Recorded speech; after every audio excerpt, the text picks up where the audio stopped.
You know, when I said in the very first episode of this season that what's it called? That this show is a ripoff of Dawn Brothers. I was not planning on it being such a ripoff of Dawn Brothers that they literally got Oni's sister to be the one female ranger this season. So do we call her Uni Sister now? Uni sister, yeah. Just keep her away from the Go Wander, Car Ranger, Turbo Ranger, and Kira Major rings. Yeah. Well, she ain't getting my Car Ranger ring, that's for sure. Mm-hmm. Or my Bokenger ring. If I had one. Yeah, and this is where I put my Bokenger ring. If I had one! Man. I love certain dad jokes from Fairly Odd Parents. Dinkelberg. Dinkelberg! Dinkelberg! Dinkelberg. Well, in this case, our Dinkelberg would be Toei. Mm-hmm. Toeiberg! Yeah. Dinkle Toei? They're a bunch of dinks, all right. Yeah. Well, in any case, all y'all owe me $5 because I called it. They jode her. They jode her. Beetleborgs. Like Beetleborgs. Exactly. Like Beetleborgs. Off screen, but exactly like Beetleborgs. You know, I always found it interesting, just real quick. I know this isn't about Metal Heroes, but in Juko B Fighter, the first Rettle gets she doesn't get recasted, she gets a replacement character, but yet in Beetleborgs, she gets recasted. Mm-hmm. But same character. Yeah. I still have no idea why she got recast, but the old Aunt Viv treatment. Aunt Viv. Oh! You mean the what's it called, the Harriet treatment from season 9? See, you knew where I was going with this. You know, here's the thing. I don't hate the new actress playing Harriet. It's just the fact that we spent 8 seasons plus 4 episodes with this specific actress. It's like, it doesn't matter who you recast for the character. Like, she could be the greatest actress in human history, and you're still going to resent her. And it won't even be her fault. In this case, Sumino went from having the Jason Zack trainee treatment to being Aunt Viv to the point where they just jode her altogether. Yeah. I mean, they could have Aunt Viv'd her, but they jode her. Mm-hmm. Yeah. What are we talking about? Well, we're here to talk about the 40th episode of the Sentai Hero Special. Terrifying. Ribbon laughs in the haunted house. Spoopy. Mm-hmm. Is it messed up that this episode is so good, but it's just overshadowed by all the BS?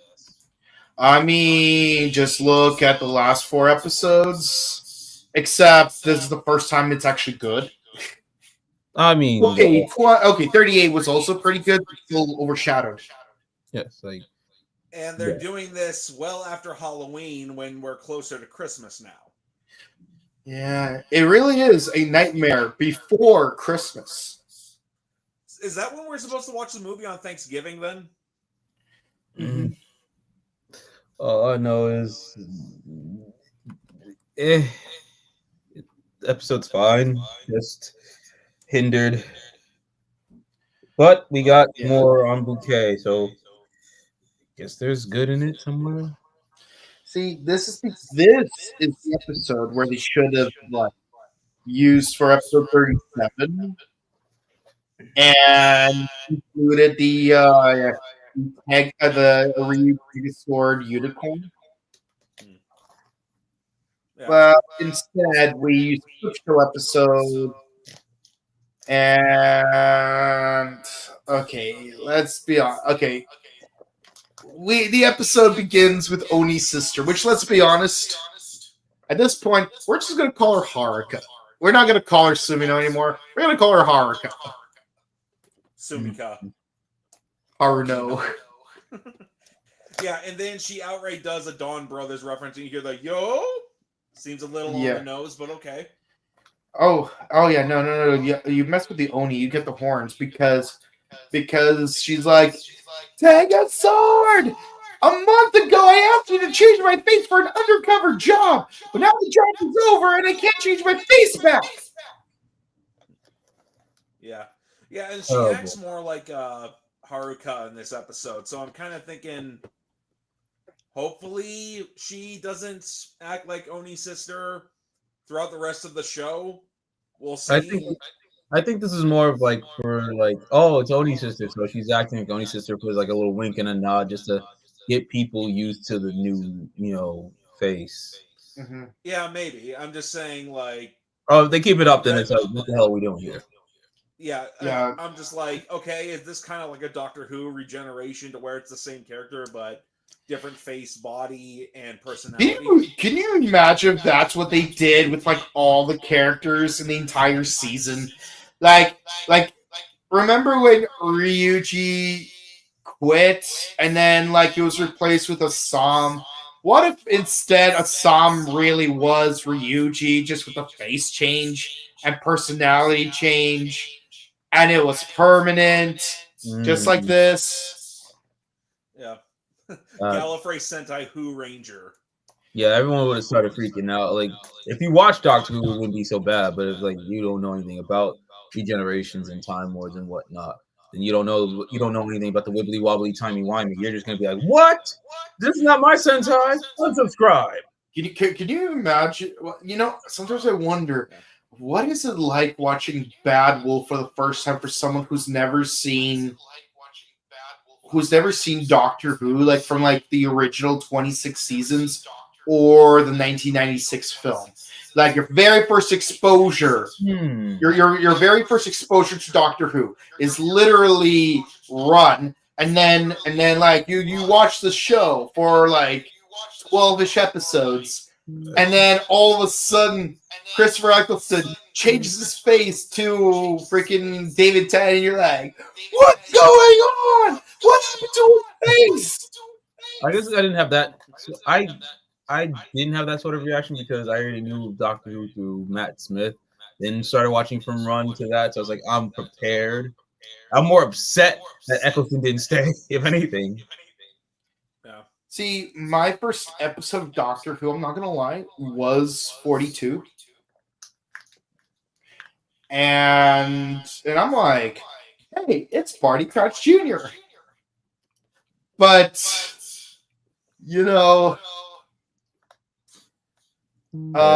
even I knew before that point that the Doctor changes his face.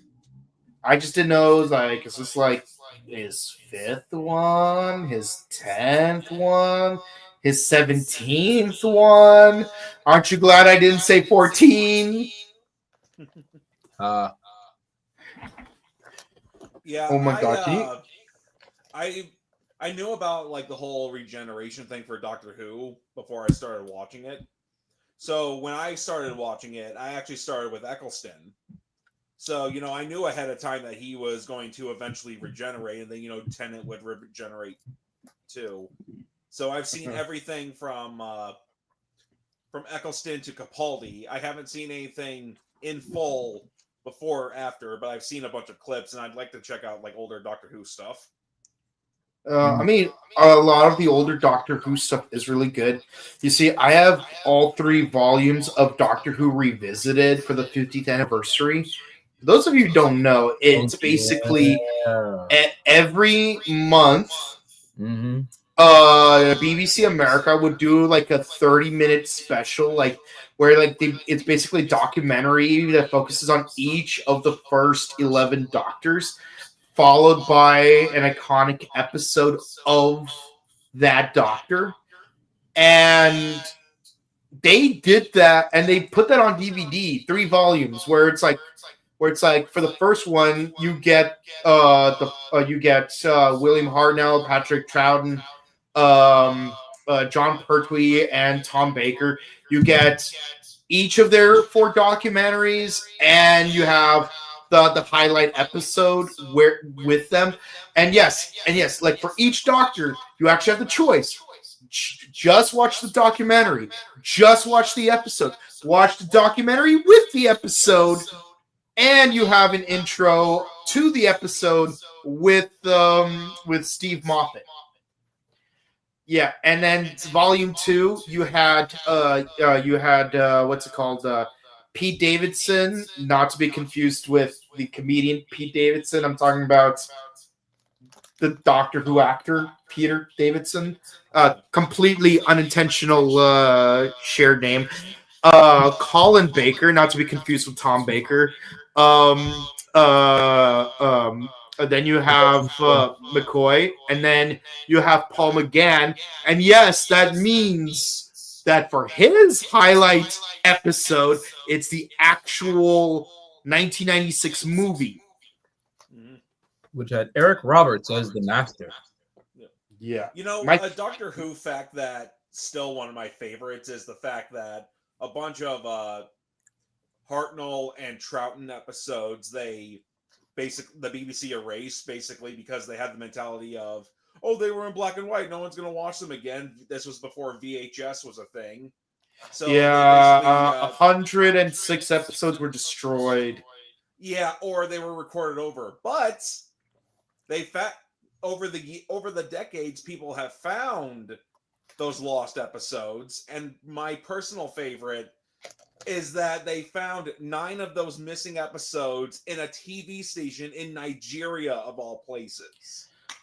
So, which prince did they have to bribe to get those back? They had to get on their knees and tell them they love them. Yeah, and they had to share their bank information. Yeah, that's amazing to me. Just 9 of those missing episodes were in a TV station in Nigeria, of all places. But what about the missing episodes of Gozyuger now? Yeah. So now we just have missing episodes of Gozyuger. We'll never ever see the light of day. I think there's only like 1 or 2 episodes though. They're deep in Toei's archive. Yes, but it could be worse. At least they're not in Johnny's closet. Yeah. Oh gosh. Yeah. You know, if I had to pick one or the other, I would save. I almost said Johnny. I would save Nagano from Johnny's. Mm-hmm. It's like those Gozyuger episodes. Nagano. Those Gozyuger episodes. Nagano. Those Gozyuger episodes. Nagano. I'm coming, Nagano. I'm gonna save you. Yeah, and then all right, let's get right into it. Okay, so basically, after the intro, all of a sudden, their cafe gets turned into a haunted house. So we have to go investigate, and there's mummies. And it's like, oh no, I am the haunted house, No.1 World. Watch, as I am written and directed by the Wayans Bros, and I am much more appealing than the 3rd through 5th scary movie. See, this would have been the perfect episode for a Dan Kuroda cameo. But no. Oh my God! Actually, you know what? You know who should have made a cameo? What's it called? Genmu. Like imagine he pops out from a random pipe. Exactly. Or imagine if Dan Kuroda was one of the Universe Warriors. Like, he could be Mega Red. Actually, you know what would have been interesting if he was and I know they're always Red Rangers, but the thing is, if they could be other Rangers. Can you imagine if Don Kuroto became Universal Warrior Abare Killer? Well, we're screwed. Because think about it. In a show full of doctors, the one actor who actually has a medical degree, it plays the one character who isn't a medical practitioner. Mm. The irony is not lost on me. Yeah. Anywho, Doctor Who. All right. Yeah, So basically, yeah, it's a. Why is he scared? Why is he scared? It's kind of funny. Like, he's always brave and reckless, but the thing is, haunted house, that's his weakness. It makes me think of Takeru Shiba in Shinkenger because, he was afraid of haunted houses. Yeah, but he was a shut-in. He didn't really have a whole childhood. So, like, he didn't get to experience haunted houses or anything scary. Yeah. Takeru gets a pass. Howeru, I could say the same thing. Yeah, he didn't have much of a childhood, blah, blah, blah. But he already lost points after what he did earlier in the season with the whole tracksuited Gohan ass dude. I appreciate how in Ninja there was this one episode where everyone thought that Momo Ninja was scared of ghosts, so they try to make a haunted house, but then an actual yokai shows up. But then it turns out she gets excited at the idea of ghosts because it's like, we haven't been able to scientifically examine them, and this is an opportunity to collect data. Isn't this like after Gozyuger? No, this is Ninja. Yeah, Ninja is before. It was a year before Gozyuger. Oh, yeah, so this is way before Kamen Rider Ghost. Yeah. So I honestly, actually no. Kamen Rider Ghost aired during the Ninja's run. Yeah. Damn, girl, you missed the mark just by that much. So I'll say this. That was probably the episode that made me fall in love with Kasumi. I know everyone was all about Fuka, but me, Kasumi was the girl. So, yeah. A lot of the Ninja fans were fawning over Fuka. The high school. Yes.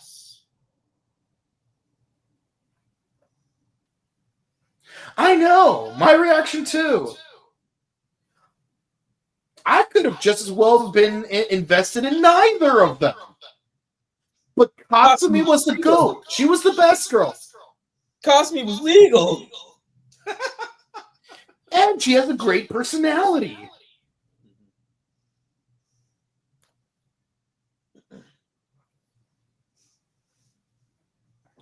We ought to leave this world behind. And like, Toei was really pushing Fuka into center stage. They really try to push her as the central character. Oh, Japan. Why you gotta be weird, man? Weird and hypocritical. It's like y'all be like, oh no, this is bad, but then you'll be like doing all this salacious things, man.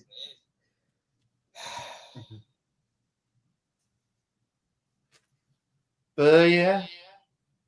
Speaking of best girls, we get a little bit of focus of Bouquet. Yes, the real best girl. Yeah.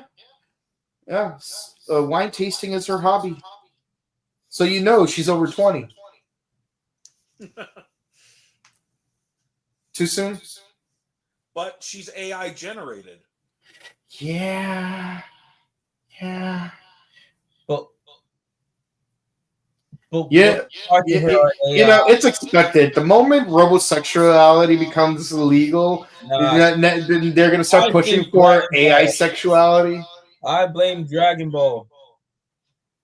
Toriyama Sensei.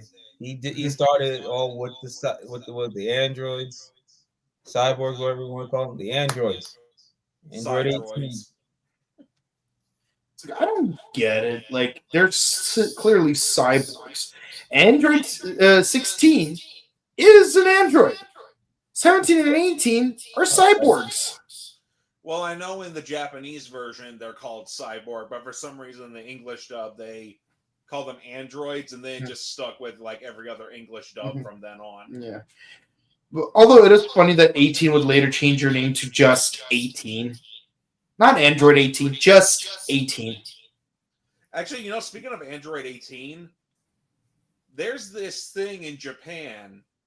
It's like a Dragon Ball museum, and they have one of those pods that the cyborgs, androids, wherever you want to call them, potato, and it has an animatronic of Android 18's head, and it's unsettling. Mm-hmm. I can imagine. Like, you can Google image it, and it just looks unsettling. And from what I've heard, if you get too close to it, the eyes follow you where you walk. Ooh. That's crazy, man. Yeah. Yes. But in regards to Bouquet, how much AI is she? Is she AI like it's just all AI construct, or is she AI like an Android 18 type thing? What are we working with here? Yeah. The thirst is strong with this one. I mean, I say, how do I sense this? Fluff AI, but I'm not going to fluff this AI.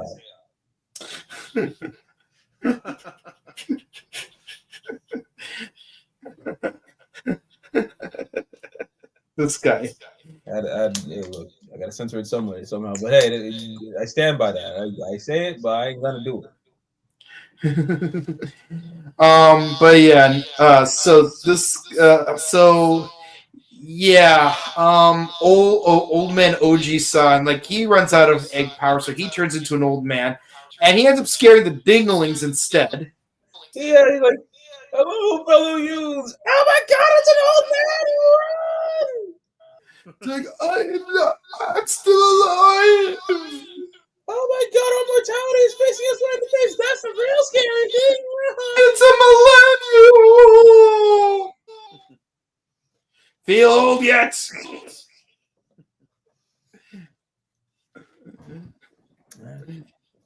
And someday it'll happen to you. Future is going to turn 10 this year. Oh no, boomers still exist. Our real peers are in front of us.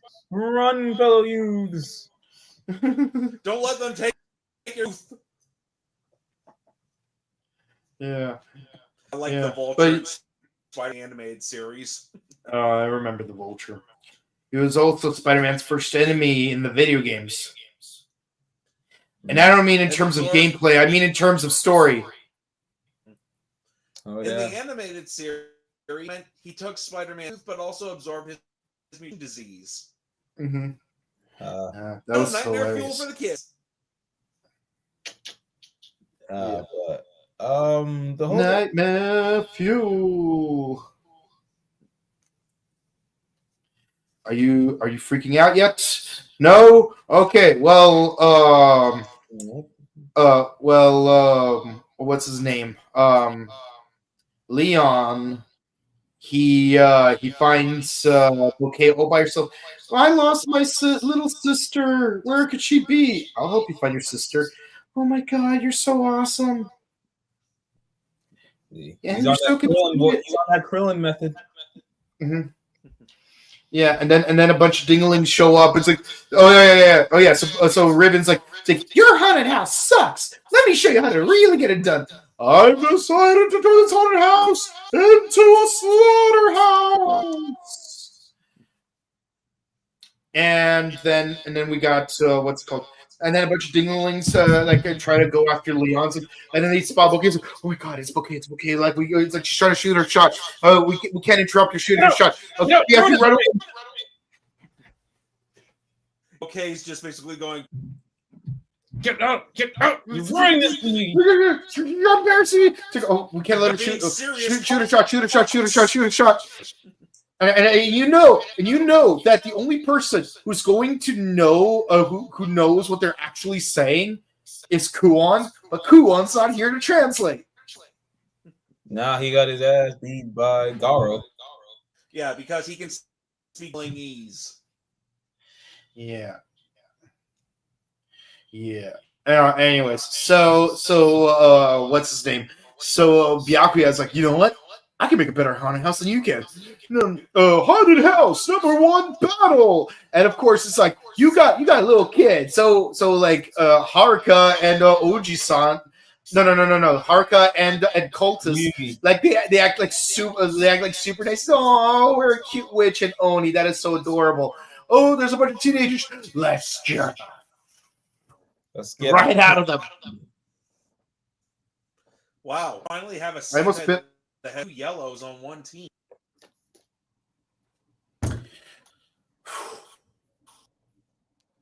And then everything climaxes with Byakuya holding a concert while being dressed as a vampire. Let's be honest. He's Lestat. The same dude from My Interview with the Vampire and Queen of the Damned, and no other movies because the two movies did not do well enough to have a third one. I hate that you're not wrong. Yeah, a lot of people don't know that they're from the same book series. He is Lestat. Yeah. Watch the Vampire People. It's a good movie. Yeah. Lestat from Interview with the Vampire is the same Lestat from Queen of the Damned. Just played by a different actor, written by a different person, and boy, did the latter get a lot of hate for being book inaccurate.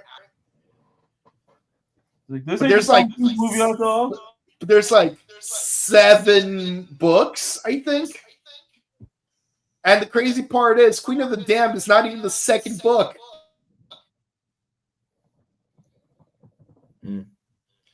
It's like how there's how many? 4 or 5 Bourne movies, but only the first one's based on the book. Oh, yeah. Hollywood. Yeah, Bourne Supremacy, the book, is not the same as Bourne Supremacy, the movie. Bourne Ultimatum, the book, it is not the same as Bourne Ultimatum, the movie. Bourne Ultimatum Legacy, it's not the same as Bourne Ultimatum Legacy.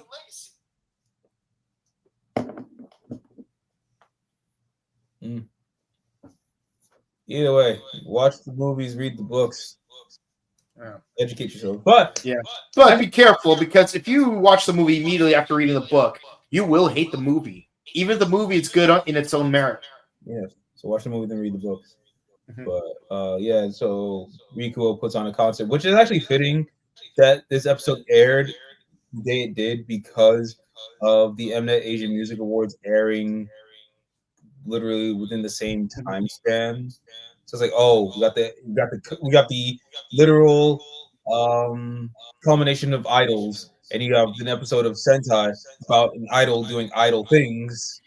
Yeah, even the mummies are doing like thriller choreography. Thriller. Yeah.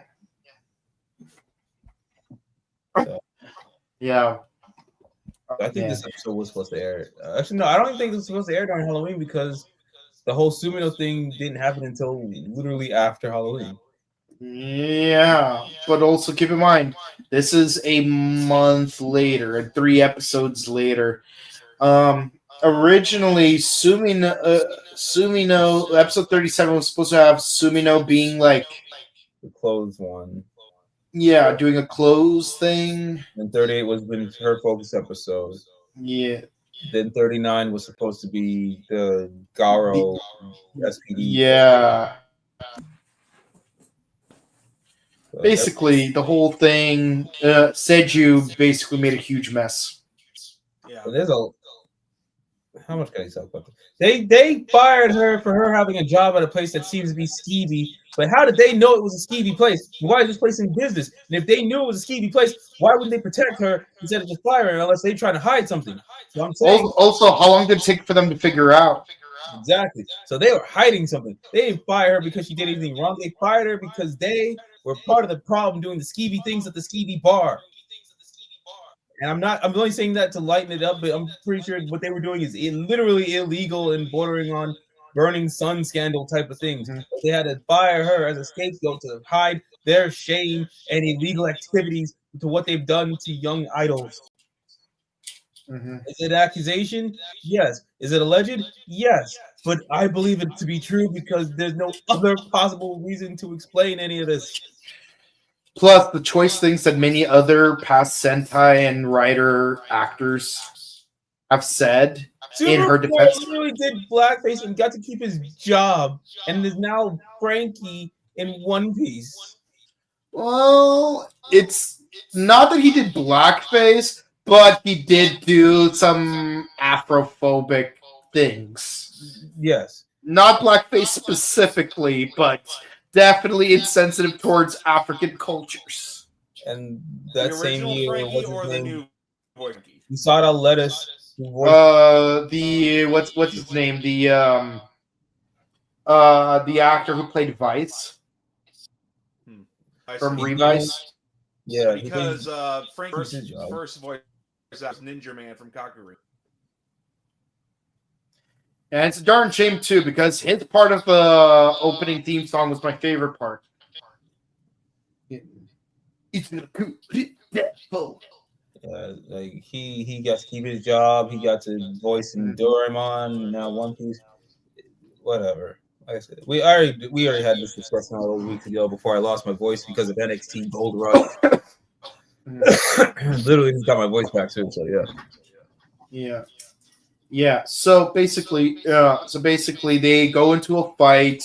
We do get to see Goju Wolf become Abba Red, and Natsumino manages to scare off the No.1 world and use her finished finger to pull out a Universal Studios tour guide.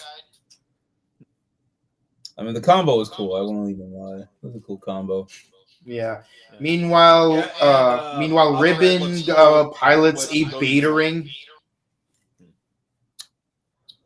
Oh yeah. Ribbon was piloting that thing, and I'm not And gonna then lie. Rico might be giving competition to QD Black on who's a better shooter.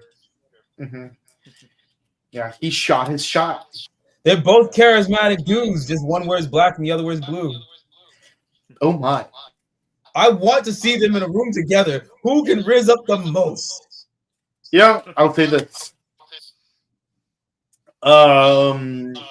Bouquet tried to shoot her shot, and then Rikuo tried to shoot his shot, and Ribbon ended up dying, and then Bouquet tried to shoot her shots, but then she hesitated because it turns out Goju Leon was actually Rikuo the whole time.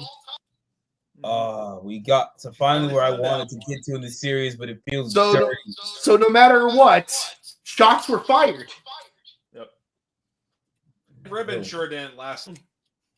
She did not last long. I don't think she was meant to last long. No, Bouquet tried to do CPR, but it's like you can't do CPR on AI. It doesn't work that way. Mm-hmm. Like, please take my ribbon. No, see, again, this is a powerful moment. And then like she goes like full Joseph Juicer. Actually, there are two things that ruined this moment. One, obviously, the whole Sumino thing is just poor taste on Toei. But the second thing is that literally her crash out ends with the whole ring, my like. At least do a somber version. Ring, ring, my ring, Or does ring, not have my any music ring, play ring, whatsoever. my ring. Yeah. I mean, it could be worse. At least it wasn't. Go winner number one. Go winner number one. Or The allow music really ruined how the in all of moment. 4 dubs to where there's a series scene that didn't have any background music in the Japanese version. In the English dub, they play it by adding in the music. Yeah. Mm-hmm. Yeah. I got nothing to really. It was like it was good. It was fine. Just hampered by this whole thing and the fact that this is how we're ending Sentai, apparently. Mhm. With AI crying over AI. Thanks a lot. No, wait. Actually, I've been seeing a lot of people get mad at Hasbro, which, yes, they are a problem of why Sentai is ending. But the real is Nickelodeon. Yeah, honestly, Nickelodeon was the bigger menace here. Like, we gotta really be for real. Like, yeah, so like Disney didn't want it. Yeah, they're a problem. Saban did what they did. They're a problem. Hasbro is doing what they're doing. Yes, they are a big problem. But the real culprit is Nickelodeon because they're the ones who said no. We have to have 2 seasons. It has to be 20 episodes each. Like, and yeah, basically with them doing that means Toei gets less kickback money because they're using one season twice over. Yeah, I when they first announced that Samurai was going to air on Nickelodeon, I immediately thought to myself, that's a strange place to put Power Rangers, but hey, it just not like the home for Power Rangers. You know what would have worked better for Power Rangers? We've seen Disney. We've seen Nickelodeon. You know what we didn't see? Cartoon Network. Hear me out. Exactly. What if Cartoon Network had control over Power Rangers instead of Nickelodeon? Hear me out. We're just coming off of the whole CN Real thing. They're still producing Canadian TV shows that are live action. I'm not talking about Six. Six was lit.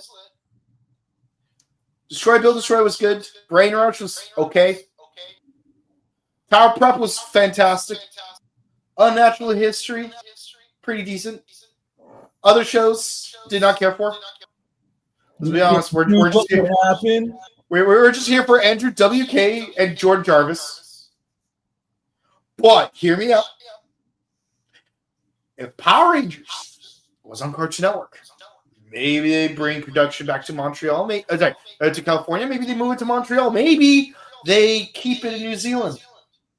But here's the thing: does Cartoon Network care what the episode count is? No, because they still had anime on Saturday mornings.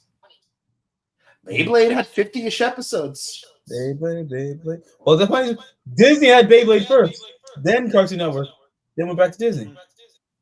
Yeah, technically was. And not only that, ABC would be more accurate. It's owned by Disney. It's owned by Disney, but it's not Disney Channel. Well, they aired on Jetix on ABC Family and Toon Disney. Yeah. But mainly ABC Family. Mainly ABC Family, yeah. The thing with Power Rangers Network is that 2009 actually did show a movie on Cartoon Network. They did. They showed Roger Rabbit on Cartoon Network, and the Goonies, and Indiana Jones, and weirdly enough, Dumb and Dumber. The fact they had Crazy Rich Asians on Cartoon Network really threw me off. I'm like, when was this? Dude, this was like years ago. They had Crazy Rich Asians on Cartoon Network. I don't remember this. I was shocked when I saw that. I'm like, they cussing this movie. Was it on like Adult Swim at least? This is like 5 p.m. What? Yep. But one of the central themes was the fact that the groom was cheating on his fiance. Yeah, well, hey kids, you gotta learn the easy way. You like Wicked, right? This director directs Wicked, but hey, here's a movie. Constance Wu and Kim Jong and Nora from Queens as their entourage.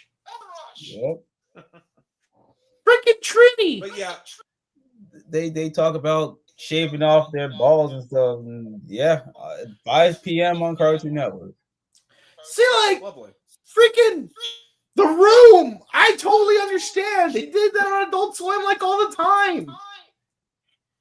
But this makes no sense. But again, Dumb and Dumber, like that particular movie, like I don't know why they had that on Cartoon Network. but they couldn't save Power Rangers. Because they couldn't save Power Rangers, look at where we are today with Super Sentai. Good job. Good job. That, back in 2009, they did air the turkey on the. I remember commercials for it. I remember being to see that. I also found out some years ago, like when Superman was airing, Power Rangers was airing network in the Philippines. Now I know that's a tree, but if Power Rangers on Cartoon makes sense. the Philippines, maybe week in America. Basically, if it airs on Cartoon Network outside of the country, then it's like that's just their thing. Like they don't care. They don't give a damn about it. No, Cartoon Network Philippines was lit because in 2008 they had Kabuto, English dub. Yeah. And I swear, Kagami sounds like Krillin from Team 4-Star. Never know. I'll never be able to unhear that. Yeah. Damn it, Tanda, that's my mackerel! Quack! Quack. Sounds like a stag duck. Yeah, not the Philippines, but in Singapore, or a bunch of Tokyo dubs. It's funny. I remember that meme where like a woman's like, "Would you still love me if I was a worm?" And then you hear "Next Level" by Yuki. Hell no. Yeah. But maybe yeah, no, maybe a fan guy, but yeah, but here's the thing: if you date a fan guy, there's the rest of the queen might get your girl. Or I can just get the queen, but then it's like, Look at this guy thinking he's Kuronayo Toya. He can do it. Anyone can do it. He made a believer out of me. Yeah, but are you willing to throw up in a public bathroom because you bit off more than you could chew trying to put on a belt to impress a girl and take a beating from a werewolf only to dump her ass for the goth baddie who's already married? So Tuesday night, basically. It's a regular Tuesday night. Easy peasy. All right. Before we get too thirsty here, what are your scores? I would give this episode an 8. Or like Connor House's. I don't know. I've been giving a lot of completely lower scores because of everything. If I had to say, I gave this 3 stars at best because the episode was good in parts, but because it just felt just wrong the way they were handling the situation. So I'd probably say a good 7. To be fair, at least to like, that they did good in parts, but with everything that's happening, and because the way they're just like they didn't let the scene marinate. It's like they just Power Rangered themselves. So yeah, 7. All right, Jake, your turn. Yeah, I'm gonna give it an 8. In good moments, this Goju Wolf used Abba Red. Like his chest armor looked cool. The Abba Red suit. Yeah, it looked very reminiscent of the Super Dino mode. Yeah. So, soon, Bouquet finally being all right. We're finally to this point in a long time. Yep. Now let's see how. Alrighty. Well, no comments tonight, but we hope you guys have a wonderful night. Please be sure to comment, like, and subscribe to us on YouTube, Facebook, Twitter, Instagram, ding the bell icon, stay notified for our latest videos. We discussed No.1 Sentai Gozyuger, Ultraman Omega, Kamen Rider Black, Kamen Rider Zets, and Tojima Tanzabara wants to be a Kamen Rider, which we will be discussing in just a few minutes. So don't change the channel, but definitely change the video, because we are going to continue today's podcast Tokusatsu double feature. And, of course, check out our recent interviews from Robo Toy Fest. Check out our sister channel, The Buttery Show, where we recently upload our interview with Suzanne Blakesley, who played a certain godmother, one that's fairly odd. I knew I should have brought I knew I should have brought those Fairly Odd Parent magnets up here. And check out our vlogs of both ToonCon and Billy Idol's It's a Nice Day to Tour Again tour. We did go to the final show of that tour, so I feel special. Eyes without a face, got no human grace. Eyes without a face. And of course, we'll be uploading more vlogs and interviews on that channel. If you want to say hi to us in person, we will be at Pasadena Comic Con in on January 25th, 2026 for Pasadena Comic Con, and August 28th through the 30th for Power Morphicon, because it's the 20th anniversary of Power Rangers Mystic Force. We love you guys. Stick around. Check out our personal content. I'm on Instagram. He's on Twitter and YouTube. This guy is on Twitch and YouTube. Check out their content. It's really good. And until next time, we hope to see you real soon. Goodbye.